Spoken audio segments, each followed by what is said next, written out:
Hey everybody, my name is Kalle Slaap, watchmaker from the Netherlands, and today something special, something completely different, something you will never see or read anywhere else.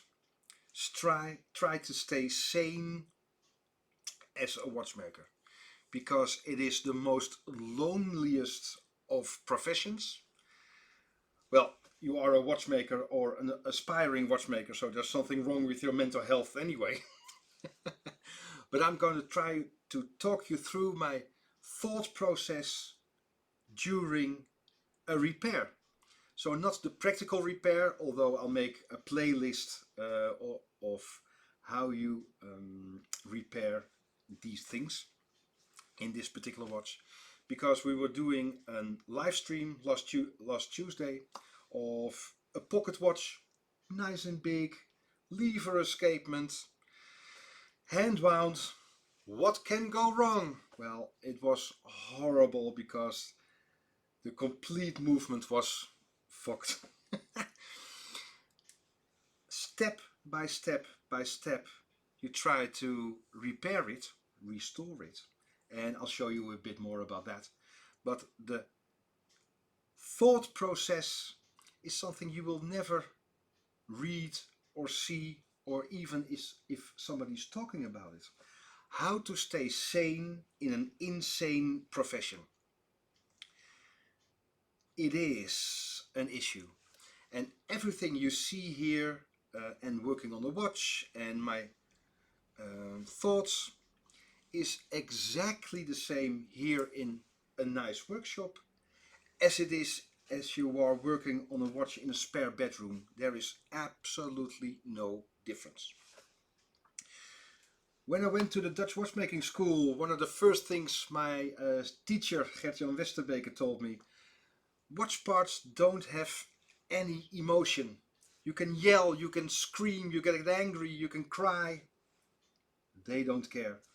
Just like Shep Gordon says, Supermensch, don't get angry, reach your goal. Stay composed, take a deep breath, have a coffee, which is always a good idea. But be intelligent about the way you are repairing a watch. If emotions come in the way, you will ruin your watch. Things will break, pivots will break, things will end up on the floor. Horrible. If you are full of adrenaline and doesn't work, fucking thing doesn't fit, walk away. There is no way that in that state you will be repairing watches. I truly believe that. Absolutely true. When I started Dutch watchmaking school, I had two fellow students, about 25 years my senior. And I'm being nice because it's a bit more than that. Max and Richard, my two watchmaking fathers. Both seasoned professionals in their own right. Max was a radiologist in hospital, and he gave me so many life lessons that are really valuable in watchmaking. When I started, I was real eager and wanted to be a good watchmaker, and I really felt the weight of the end result on my shoulders. And well, I was vocal about it. Why not? And Max said, as a medical specialist, Kalle, the patient is ill. All we can do is try to make it better. And that is true. We as watchmakers are not the reason why a watch is broken. The only thing we can do is try to repair it. And sometimes it isn't possible because there are no parts, or the client doesn't want to pay for it. Okay, well, sorry about that. That's your decision. That is important. Other thing, because I kept fiddling on watches, he said, Kalle, a watch is never finished. Never. You can always squeeze out a couple of degrees of amplitude. You can always polish the screw heads even more. There is always something you can improve on a watch. The only thing we as watchmakers have to do is to get the golden standard that we are for ourselves not allowed to go beneath. That is no quality we can do it. You can always strive for perfection, or at least the gold standard of an excellent running watch that looks nice.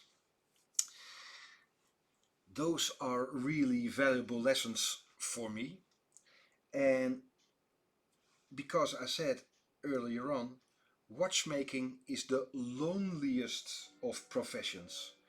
Um, Even if you are working on a spare bedroom, you really have to concentrate. Well, we use the microscope, or maybe you use a loop. I'm not in charge of your budget, but if you have the chance, a microscope will make life so much easier for your composure and sitting and seeing what you're doing. If you can't see it, you cannot repair it. But now, the pocket watch from last week, it was insane. Such a ride. Again, I put the link in I make a special playlist after this, so you can see the pocket watch, and then I put in the practical way of repairing these problems. And that when I was thinking about telling you of the thought process of repairing a watch. You will never see this anywhere else, and it is so important. Because when we did a stream, there was no solid ground. Everything was broken or damaged, or where do you start? Here you can see the broken jewels in the main plate, and I play with the light, and then you see the cracked jewels. There were, I think, at least 3 cracked jewels. So we have to solve that problem, and in the link is how you replace a cracked jewel. There's another. I use a felt tip marker because with a cotton bud Q-tip, it's so easy with some alcohol to remove the felt tip marker without leaving any trace. So I use that a lot, just to mark out things. So that was just the cracked jewels. But then we have a chipped jewel. Oh, easy to replace. That is the chipped jewel. We have a huge collection of an assortment of jewels. So that is replaced and perfect again. And there the wheel, because the wheels were insane. I'll show you right away, because I'm not sure if I ever saw wheels like this. There we are. And now you are watching with me through my microscope. And there we are. The wheels in this watch, look at this. I didn't see it when I was making the quote, but, well, you see, there are teeth missing.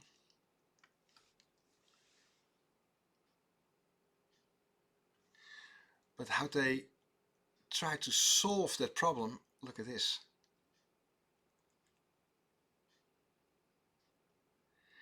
They placed some teeth underneath. Do you see that? Maybe like this.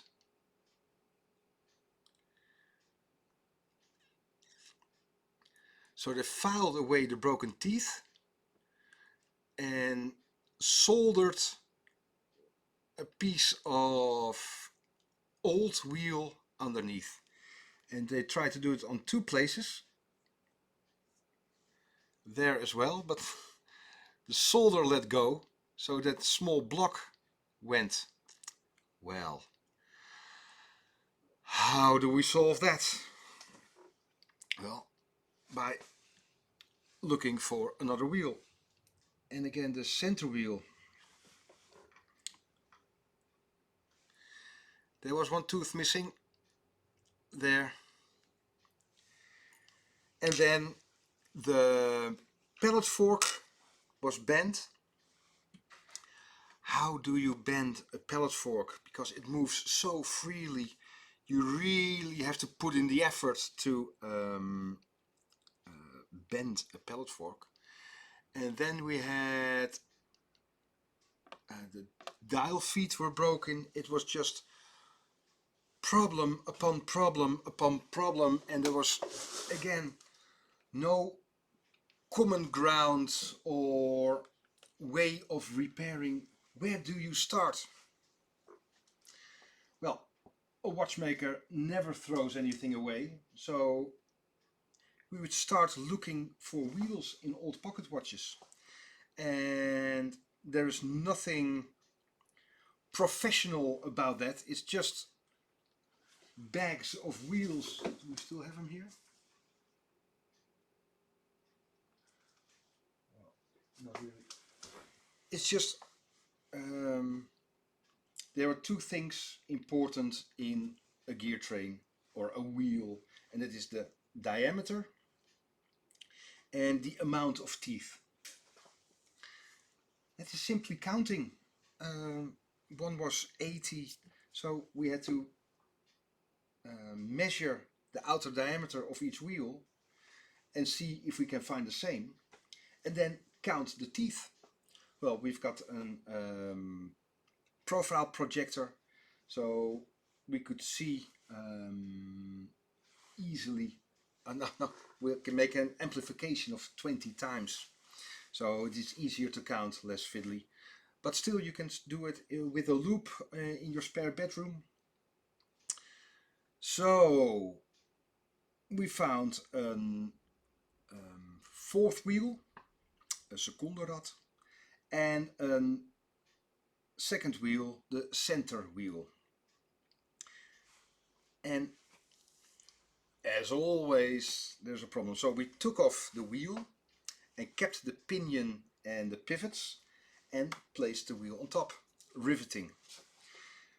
But now, and I will show you under the microscope, there was a problem with the center wheel. It was simply a bit too wide. So it was the perfect amount of teeth. Well, it is 100 years old about, or 80, 90. So the center wheel was too wide. Slightly, the teeth were just locking. So we put it in a lathe with a diamond file, made it slightly smaller, but then you have flat teeth.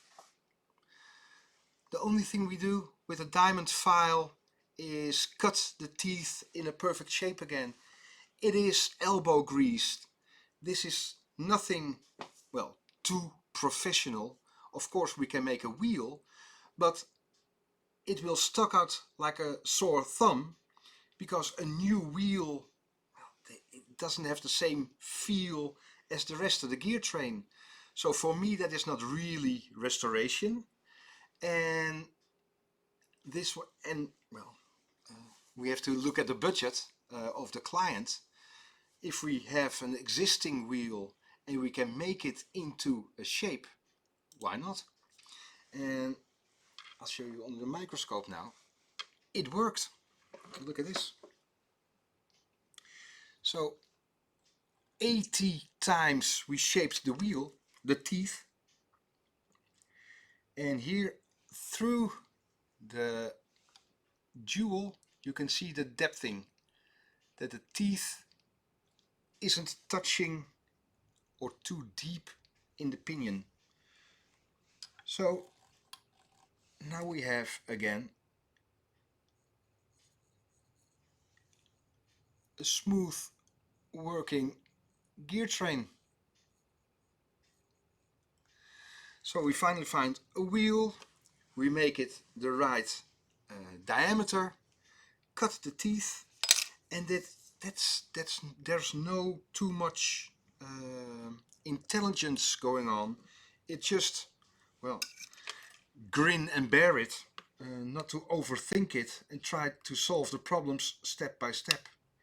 And I made a video about it called function groups. And if there are problems in a watch, because there's usually several, please have a look at the function groups. I think it's really interesting. Well, another problem, and of course we've got the tools and the nice stuff to work on the watch here, but I'm just trying to say that we have a lot of machines, but it's not just you push a button and a watch part comes out. No, we still have to do the work. And this is nice to show you,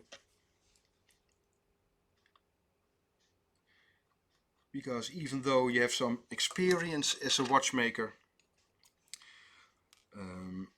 jobs like these, then you think, oh my god.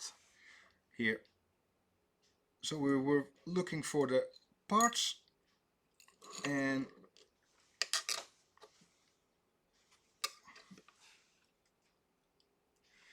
this was the horrible broken part.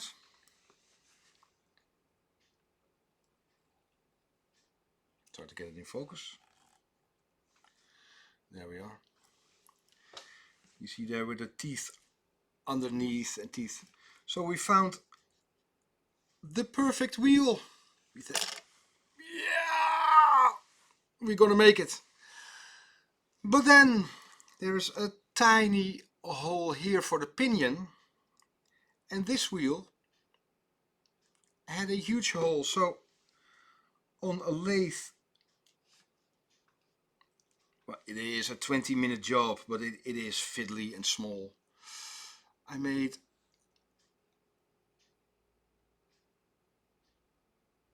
you see that? I made a brass insert to reduce the size of the center, and then I placed it on the pinion. Again, sometimes you just have to grin and bear it, but the perfect diameter, the perfect amount of teeth, and then the middle hole was way too big, so I couldn't rivet it to the pinion. So we made an insert and get on. It is step by step by step, trying to solve one problem at a time. I think that is the most important thing. Don't get overwhelmed by all the work that has to be done. Step by step by step. We first look for the wheels. If there aren't any wheels, there's no use of replacing the cracked jewels. If there are no wheels, the watch isn't running. So we found the wheels. We made them perfect fit and run smoothly. Then we do the jewels. Next step. Then we found that on the dial feet were broken. It was in place with adhesive strip. It was just horrible. So without leaving any marks on the front, this time Edwin soldered two new dial feet. If there are no wheels, the watch isn't running. But we found wheels. Then replace the jewels. So the watch will run. So then we are going to repair the dial. There's no use repairing the dial if there are no wheels, stuff like that. So step by step by step, make a list of all the things you see that has to be done. Take your time. Don't ever be rushed by a client, because if a client wants it back in a week, a few weeks, a few days, the client will be happy with a perfect end result. And if that is a few days later than that he wanted to have a watch, be open with your communication. Leave him with the choice. How do you want the watch to be repaired, and what's the quality you strive for? Well, and then, well, the movement will be running, the dial will be fine, and then as a final piece, we did the polishing. There. I repaired some dents. So, oh, and of course replaced the spring because that was completely fucked. Only thing we still have to do is put it together the final time, final rinse in the cleaning machine, because you are adapting parts, so filings and stuff. Final rinse, final assembly, and the watch will be perfect. Only you are not overwhelmed by all the problems in a movement, and try to resolve them step by step by step. And you can think, of course, well, you have the parts, you have the machine, of course you can do it. This is just me saying that this movement was so horrible that maybe, well, 8 to 10 years ago, I would have said, sorry, nothing we can do, dead on arrival, pushing up the daisies, joined the choir invisible, that's it. But we know the watch has a huge emotional value, so we try to help the client. And even if it's filing 80 teeth into the perfect shape, well, if you're honest with a nice audio book or whatever floats your boat, whatever flicks your switch, within 30 minutes, 45 minutes, it's done. It's just, it's doable. So, intelligent watchmaking, don't get overwhelmed. You are not responsible for the state of the watch. You can only help the client to make it better. And this is the final thought that really helped me as a watchmaker, making parts and not just replacing, but the more artisanal way of watchmaking. And that is simply, and it does help, trust me, the watch is already broken. The only thing we can do is try to repair it. But if you try to repair a part that is already broken and it doesn't work, it was still broken.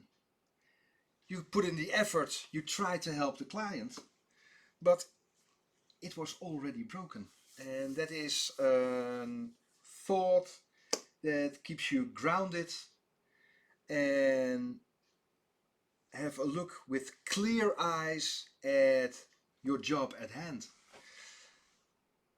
I really do hope it was helpful, because you'll never see this anywhere else, and watchmakers aren't too vocal in all the steps you have to do to get a perfect movement. A bit of my train of thought, a few wisdoms from very wise men I encountered it in my watchmaking journey. Max, Richards, Miss jullie mannen. And well, have a deep breath, have a coffee, have a walk, have a smoke, whatever you do. and then with a clear mind, just clinically try to repair a watch. I hope you enjoyed it. If you do, hit the like button. We do this a live stream every Tuesday, 8:30 Central European time. My name is Kalle Slaap, watchmaker from the Netherlands, and this is Chronoglide watchmaking on YouTube. Enjoy your weekend. See ya. Bye bye.